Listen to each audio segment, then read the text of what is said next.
ಸಿಂಹರಾಶಿ, ನಕಾರಾತ್ಮಕವಾದಂತಹ ಅಶುಭ ಸುದ್ದಿಯಿಂದ ನಿಮಗೆ ತುಂಬ ಬೇಸರವಾಗುತ್ತೆ.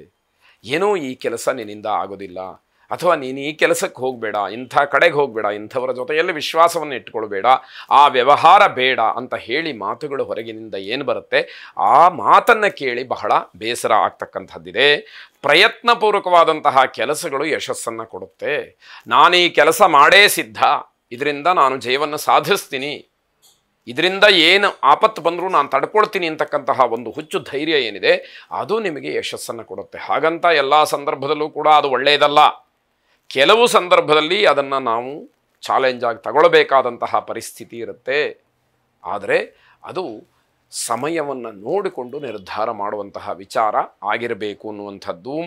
ಹಣದ ವಿಚಾರದಲ್ಲಿ ಕಿರಿಕಿರಿಯಾಗತ್ತೆ. ಯಾವಾಗ ಈ ರೀತಿ ಎಲ್ಲ ಒಂದು ಕೆಲಸಗಳನ್ನು ನಾನು ಮಾಡೇ ಮಾಡ್ತೀನಿ ಅಂತ ಹೇಳಿ ಅದನ್ನು ನಾವು ಚಾಲೆಂಜ್ ಆಗಿ ತಗೊಳ್ತೀವೋ ಅಂತಹ ಸಂದರ್ಭದಲ್ಲಿ ಹಣವೂ ಕೂಡ ಖರ್ಚಾಗುವಂತಹ ಸಾಧ್ಯತೆ ಇರುತ್ತೆ. ಹಣವನ್ನು ಖರ್ಚು ಮಾಡಬೇಕಾದಂತಹ ಅನಿವಾರ್ಯತೆ, ಅಗತ್ಯತೆಯೂ ಕೂಡ ಅಲ್ಲಿ ಇರತಕ್ಕಂಥದ್ದಾಗತ್ತೆ. ಪತಿಪತ್ನಿಯರಲ್ಲಿ ಅನ್ಯೋನ್ಯತೆ ಎನ್ನುವಂಥದ್ದು ಇರುತ್ತೆ. ಸಂಬಂಧಿಕರು ಆತಂಕದಲ್ಲಿರ್ತಾರೆ. ಅವರಿಗೂ ಕೂಡ ನೀವೇನೋ ಒಂದಷ್ಟು ಸಹಾಯವನ್ನು ಮಾಡುವಂಥದ್ದು ಅಥವಾ ಮಾನಸಿಕವಾದಂತಹ ಧೈರ್ಯವನ್ನು ಹೇಳ್ತಕ್ಕಂಥದ್ದು, ಅವರ ಜೊತೆಯಲ್ಲಿ ಇರಬೇಕಾದಂಥದ್ದು, ಹೀಗೆಲ್ಲ ಆ ಸಂದರ್ಭಕ್ಕೆ ಅನುಗುಣವಾಗಿ ಆಗಬಹುದು ಅಂತ ಅರ್ಥ.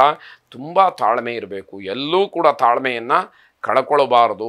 ಸಿಟ್ಟಿನಿಂದಲೋ ಇನ್ಯಾವುದರಿಂದಲೋ ಏನೋ ಕೆಲಸವನ್ನು ನಾನು ಮಾಡ್ತೀನಿ ಅಂತ ಹೇಳಿ ಮುಂದಾಗ್ಬಿಟ್ರೆ ಅಲ್ಲಿ ಆಗತಕ್ಕಂತಹ ಕಷ್ಟವೋ ನಷ್ಟವೋ ಅಥವಾ ಇನ್ಯಾವುದೋ ಒತ್ತಡವೋ ಎಲ್ಲವನ್ನು ನೀವೇ ಅನುಭವಿಸಬೇಕಾದಂಥದ್ದಾಗತ್ತೆ.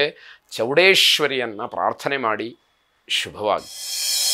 ಕನ್ಯಾ ರಾಶಿ, ಕಾರ್ಯಕ್ಷೇತ್ರದಲ್ಲಿ ನಿಮ್ಮ ಪರಿಶ್ರಮದಿಂದ ನಿಮಗೆ ಬಡ್ತಿ ಸಿಗ್ತಕ್ಕಂಥದ್ದು. ನೀವು ಕಷ್ಟಪಟ್ಟು ಕೆಲಸವನ್ನು ಮಾಡೋದ್ರಿಂದ ಅದರ ಪ್ರತಿಫಲವಾಗಿ ನಿಮಗೆ ಅನುಕೂಲ ಆಗ್ತಕ್ಕಂಥದ್ದು. ಸುಮ್ಮನೆ ಕರೆದು ನಿಮ್ಮನ್ನೇನೋ ದೊಡ್ಡ ಸ್ಥಾನಕ್ಕೆ ಕೂರಿಸ್ತಕ್ಕಂಥದ್ದು, ನಿಮಗೆ ಪ್ರಮೋಷನ್ ಕೊಡ್ತಕ್ಕಂಥದ್ದು ಖಂಡಿತವಾಗಿ ಆಗೋದಿಲ್ಲ.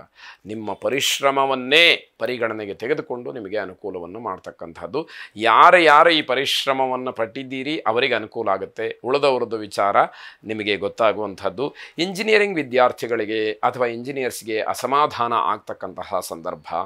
ನಿಮ್ಮ ಕ್ಷೇತ್ರದಲ್ಲಿ ನಿಮಗೆ ಹಿನ್ನಡೆಯೋ ಅಥವಾ ಅಂದುಕೊಂಡಂತಹ ಕೆಲಸವೋ ಆಗದೇ ಇರತಕ್ಕಂಥದ್ದು, ಅದು ನಿಮಗೆ ಅಸಮಾಧಾನವನ್ನು ತರ್ತಕ್ಕಂಥದ್ದಾಗುತ್ತೆ. ಪ್ರೀತಿ ಪ್ರೇಮದ ವಿಚಾರ ಮನೆಯಲ್ಲಿ ಇತ್ಯರ್ಥವಾಗ್ತಕ್ಕಂಥದ್ದು. ಮನೆಯವರು ಒಪ್ಪಿಗೆಯನ್ನು ಸೂಚಿಸ್ತಕ್ಕಂಥದ್ದು ಅಥವಾ ಬೇಡ ಅಂತ ಹೇಳಿದಾಗ ನೀವು ಕೂಡ ಅದಕ್ಕೆ ಒಪ್ಪಿಗೆಯನ್ನು ಕೊಡ್ತಕ್ಕಂಥದ್ದು. ಹೀಗೆ ಏನೋ ಒಟ್ಟಾರೆ ಆ ಒಂದು ಸಮಸ್ಯೆ ಅಥವಾ ಆ ಒಂದು ಬೇಸರವಾಗತಕ್ಕಂತಹ ವಿಚಾರ ಇತ್ಯರ್ಥವಾಗಿ ಒಂದು ಸಮಾಧಾನವನ್ನು ತಂದುಕೊಳ್ತಕ್ಕಂಥದ್ದಾಗತ್ತೆ. ಧನಾತ್ಮಕವಾದಂತಹ ಶಕ್ತಿ ನಿಮ್ಮದಾಗತ್ತೆ. ಹಾಗಾಗಿಯೇ ಹಿರಿಯರ ಮಾತು, ಹಿರಿಯರ ಒಂದು ಸಹಕಾರ ಬಹಳ ಮುಖ್ಯ ಅಂತ ಹೇಳಿ ನಿಮಗೆ ಅನಿಸುವಂಥದ್ದು. ಕುಟುಂಬದಲ್ಲಿ ಸಂತೋಷದ ವಾತಾವರಣ, ನಾವು ಅಂದುಕೊಂಡಿದ್ದಾಯ್ತಪ್ಪ ಅನ್ನುವಂತಹದ್ದು ಕೆಲವರಿಗೆ, ಅಥವಾ ನಮಗೆ ಬೇಡ ಅನಿಸಿದ್ದು ಅದು ನಿವೃತ್ತಿ ಆಯ್ತಪ್ಪ ಅಂತ ಹೇಳಿ ಮತ್ತೊಂದು ಕಡೆ. ಹೀಗೆ ಸಂತೋಷಕ್ಕೆ ಏನೋ ಒಂದು ಕಾರಣ ಇದ್ದು ಆ ಸಂತೋಷ ನಿಮ್ಮದಾಗ್ತಕ್ಕಂಥದ್ದು. ಆರ್ಥಿಕವಾದಂತಹ ಅಭಿವೃದ್ಧಿ ಸಮಾಧಾನವನ್ನು ತರ್ತಕ್ಕಂಥದ್ದು. ಫೈನಾನ್ಷಿಯಲ್ ಆಗಿ ನಿಮಗೆ ಅನುಕೂಲ ಆಗುವಂಥದ್ದಿದೆ. ಹಾಗಾಗಿ ಒಂದಷ್ಟು ಹಣಕಾಸು ಕೈಯಲ್ಲಿ ಓಡಾಡುತ್ತೆ, ದುಡ್ಡಿದೆ ಅಂತ ಆದಾಗ ಸಂತೋಷ ತನ್ನಿಂದ ತಾನೇ ಆಗುವಂಥದ್ದು. ನವಗ್ರಹರ ಆರಾಧನೆಯನ್ನು ಮಾಡಿ, ಅದರಲ್ಲೂ ವಿಶೇಷವಾಗಿ ಮಂಗಳ ಗ್ರಹವನ್ನು ಪ್ರಾರ್ಥನೆ ಮಾಡಿ. ಧರಣೀ ಗರ್ಭಸಂಭೂತಂ ವಿದ್ಯುತ್ ಕಾಂತಿ ಸಮಪ್ರಭಂ ಕುಮಾರಂ ಶಕ್ತಿ ಹಸ್ತಂ ತಂ ಮಂಗಳಂ ಪ್ರಣಮಾಮ್ಯಹಂ ಎಂಬತಕ್ಕಂತಹ ಪ್ರಾರ್ಥನೆ ನಿಮ್ಮದಾಗಿರಲಿ. ಶುಭವಾಗಿ. ತುಲಾರಾಶಿ, ಮಾತೆಯರಿಗೆ ಹೊಟ್ಟೆಗೆ ಸಂಬಂಧಪಟ್ಟಂತಹ ಸಮಸ್ಯೆ, ಹೊಟ್ಟೆ ನೋವು ಅಥವಾ ಅದರಿಂದ ಆಗ್ತಕ್ಕಂತಹ ಕೆಲವೊಂದಷ್ಟು ವ್ಯತ್ಯಾಸಗಳು ನಿಮಗೆ ತುಂಬ ಕಿರಿಕಿರಿಯನ್ನು ಮಾಡ್ತಕ್ಕಂತಹ ದಿವಸವಾಗುತ್ತೆ. ಶಾರೀರಿಕವಾದಂತಹ ಸಮಸ್ಯೆ ಇಡೀ ದಿವಸ ನಿಮ್ಮನ್ನು ಕಾಡ್ತಕ್ಕಂಥದ್ದಾಗತ್ತೆ. ಆಧುನಿಕ ಪ್ರಪಂಚಕ್ಕೆ ಅವಲಂಬಿತವಾಗಿರ್ತಕ್ಕಂತಹ ಕೆಲವು ವಸ್ತುಗಳು, ಕೆಲವು ವಿಚಾರಗಳು ನಿಮಗೆ ಸಮಸ್ಯೆಯನ್ನು ತಂದೊಡ್ಡುತ್ತೆ. ಯಾಕೆಂದರೆ ಪೂರ್ಣವಾಗಿ ಅದನ್ನು ಅವಲಂಬಿಸ್ಕೊಳ್ಳೋಕ್ಕೆ, ಅದರ ಆಶ್ರಯವನ್ನು ಪಡ್ಕೊಳ್ಳೋದಕ್ಕೆ ನಿಮ್ಮ ಮನಸ್ಸಿರೋದಿಲ್ಲ. ಹಾಗಂತ ಬೇಡ ಅಂತ ಹೇಳಿ ಬಿಡಲಿಕ್ಕೆ ಅನಿವಾರ್ಯಗಳು ಹೆಚ್ಚಾಗಿರುತ್ತೆ. ಈ ಒಂದು ಸಂದಿಗ್ಧ ಪರಿಸ್ಥಿತಿಯಲ್ಲಿ, ಗೊಂದಲದಲ್ಲಿ ನೀವು ಇರಬೇಕಾದಂತಹದ್ದು ನಿಮಗೆ ತೊಂದರೆಯನ್ನು ಮಾಡುತ್ತೆ. ನಿಮ್ಮ ವ್ಯಕ್ತಿತ್ವದ ಬಗ್ಗೆ ಜನಾಕ್ರೋಶ ಇರುತ್ತೆ. ಯಾಕೆ ಅಂತಂದರೆ ನೀವು ಆ ರೀತಿಯಲ್ಲಿ ನಡ್ಕೊಳ್ತೀರಿ ಅಂತಕ್ಕಂತಹ ಭಾವನೆ, ನಿಮ್ಮದೇ ಆದಂತಹ ಶಿಸ್ತು ಅಥವಾ ನಿಮ್ಮದೇ ಆದಂತಹ ಮಾತಿನ ವೈಖರಿ ಇದೆಲ್ಲವೂ ಇರುತ್ತೆ. ಆದರೆ ಅದನ್ನು ಬೇರೆಯವರು ಒಪ್ಪಬೇಕಲ್ಲ, ಒಪ್ಕೊಳ್ಬೇಕು ಅಂತ ಏನು ನಿಯಮ ಏನಿಲ್ಲ. ನೀವು ಆಡಿದಂತಹ ಮಾತು, ನೀವು ನಡ್ಕೊಳ್ತಕ್ಕಂತಹ ರೀತಿ ಅದು ಒಳ್ಳೆಯದು ಅಂತ ನಿಮಗನ್ಸಿದ್ರೂ ಕೂಡ ಜನ ಅದನ್ನು ಒಪ್ಕೊಳ್ಬೇಕು, ಸ್ವೀಕಾರ ಮಾಡಬೇಕು ಅಂತಕ್ಕಂತಹ ನಿಯಮ ಏನಿಲ್ಲ. ಅವರಿಗೆ ಅದು ಸರಿ ಅಂತ ಅನ್ನಿಸದೇ ಇರಬಹುದು, ಅಂಥವರು ನಿಮಗೆ ತಿರುಗಿ ಬೀಳಬಹುದು. ಈ ರೀತಿದೆಲ್ಲ ಆಗುವ ಸಾಧ್ಯತೆ ಇರುತ್ತೆ. ನಿಮಗೆ ಅವರಿಗೆಲ್ಲ ಉತ್ತರ ಕೊಡ್ತಕ್ಕಂತಹ ಸಾಮರ್ಥ್ಯ, ಶಕ್ತಿ, ವಿದ್ಯೆ, ಬುದ್ಧಿ ಇರುವಂಥದ್ದು ಬೇರೆ. ಆದರೆ ಜನಾಕ್ರೋಶ ಅಂತೂ ಇರುತ್ತೆ. ಕೆಲವರು ನೇರವಾಗಿ ಅದನ್ನು ಹೇಳ್ತಾರೆ, ಮತ್ತು ಕೆಲವರಿಗೆ ಆ ಧೈರ್ಯ ಇರೋದಿಲ್ಲ, ಹಿಂದ್ಗಡೆ ಮಾತಾಡ್ತಾರೆ. ಈ ರೀತಿದೆಲ್ಲ ಸಮಾಜದಲ್ಲಿ ನಡೀತಾ ಇರುತ್ತೆ. ನಾವು ತಾಳ್ಮೆಯಿಂದ ಯಾವುದು ಸರಿ ಯಾವುದು ತಪ್ಪು ಅನ್ನುವಂತಹ ವಿವೇಚನೆಗೊಳಪಟ್ಟು ಸರಿಯಾಗಿರ್ತಕ್ಕಂತಹದ್ದನ್ನು ಮುಂದುವರಿಸ್ಕೊಂಡು ಹೋಗ್ತಕ್ಕಂತಹದ್ದು, ತಪ್ಪಿರುವಂತಹದ್ದನ್ನು ತಿದ್ದಿ ಸರಿಪಡಿಸ್ಕೊಳ್ತಕ್ಕಂತಹದ್ದು ನಮ್ಮ ಪ್ರಾಮಾಣಿಕವಾದಂತಹ ನಿಷ್ಠೆಯಾಗಿರಬೇಕು.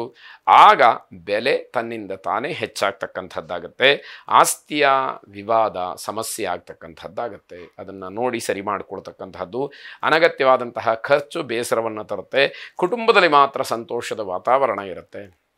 ಮನೆಯವರ ಸಹಕಾರ ಪರಿಪೂರ್ಣವಾಗಿ ನಿಮಗೆ ಇರತಕ್ಕಂಥದ್ದು. ಭೂವರಾಹ ಸ್ವಾಮಿಯನ್ನು ಪ್ರಾರ್ಥನೆ ಮಾಡಿ. ಶುಭವಾಗಿ.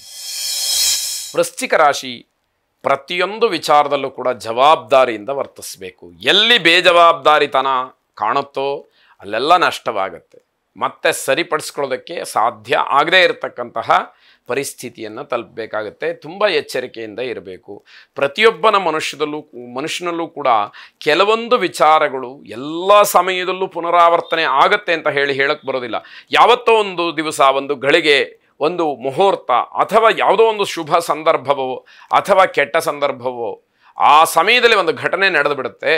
ಅದು ಜೀವನ ಪರ್ಯಂತ ಮತ್ತೆ ಸರಿಪಡಿಸ್ಕೊಳ್ಳೋದಕ್ಕೆ ಸಾಧ್ಯ ಆಗದೇ ಇರತಕ್ಕಂಥದ್ದು. ಅದರಲ್ಲಿ ಅದೃಷ್ಟವಂತರಿಗೆ ಕೆಲವು ಒಳ್ಳೆಯದೂ ಕೂಡ ಆಗ್ತಕ್ಕಂಥದ್ದಿದೆ.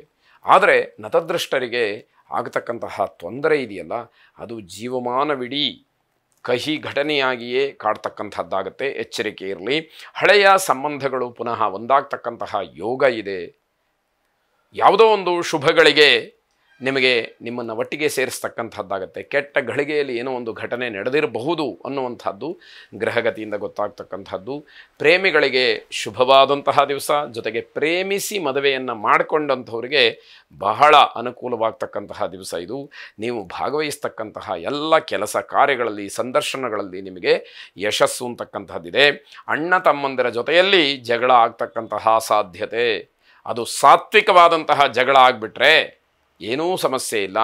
ಅದನ್ನು ಮೀರಿ ಯಾವುದೋ ಒಂದು ನಿರ್ದಿಷ್ಟವಾದಂತಹ ಉದ್ದೇಶವೋ ದುರುದ್ದೇಶವೋ ಇಟ್ಕೊಂಡು ಮಾಡ್ತಕ್ಕಂತಹ ಜಗಳ ಬಗೆಹರಿದೇ ಇರತಕ್ಕಂತಹ ಪರಿಸ್ಥಿತಿಗೆ ಹೋಗುತ್ತೆ ಅಂತ ಅರ್ಥ. ಹೊಸ ಗುರಿಗಳನ್ನು ಸಾಧನೆ ಮಾಡೋದಕ್ಕೆ, ಸಂಕಲ್ಪ ಮಾಡೋದಕ್ಕೆ ಅದ್ಭುತವಾದಂತಹ ದಿವಸ. ಆ ಒಂದು ಸಮಯವನ್ನು ಸರಿಯಾಗಿ ವಿನಿಯೋಗ ಮಾಡಿಕೊಳ್ಳಿ. ಇಷ್ಟದೇವತಾ ಪ್ರಾರ್ಥನೆ ಮಾಡಿ. ಶುಭವಾಗಿ.